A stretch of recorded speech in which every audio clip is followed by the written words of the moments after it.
UPSC 2025 में आया एक जबरदस्त क्वेश्चन नंबर 38, जिसमें कहता है पहला स्टेटमेंट कि कार्बन डाइऑक्साइड का जो इमिशन है इंडिया में वो है लेस देन 0.5, मतलब 0.5 से भी कम, इतना एफिशिएंट। अगर हम इतने ही एफिशिएंट होते तो पराली जलती ही नहीं, है ना, डिफॉरेस्टेशन होता ही नहीं, और हर जगह मोदी जी की वाहवाही हो रही होती कि भाई वाह मोदी जी वाह, क्या काम कर दिया। तो ये तो स्टेटमेंट मुझे थोड़ा गलत लगता है, मैं इसे गलत मार्क करूंगा। तो इसी के साथ जिस ऑप्शन में फर्स्ट स्टेटमेंट है उन्हें हम कर देंगे एलिमिनेट, राइट।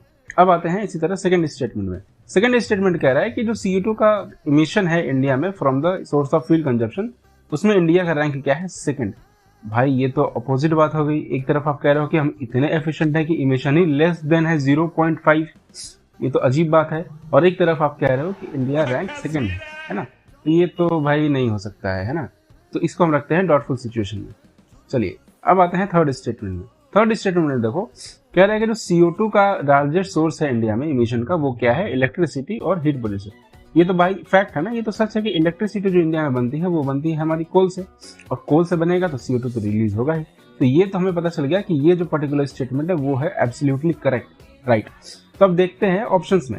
ऑप्शंस में देखो हमें सेकंड स्टेटमेंट में डाउट है, लेकिन third statement we are sure about that, है ना। थर्ड स्टेटमेंट किसमें है, सी में है। इस तरीके से हमारा सी आंसर जो है वो हो जाता है करेक्ट। इसी तरीके का एनालिसिस देखने के लिए डिस्क्रिप्शन में जाओ, पूरे PYQ का सीरीज है, उसका लिंक पड़ा हुआ है, जाओ देखो समझो और मौज करो।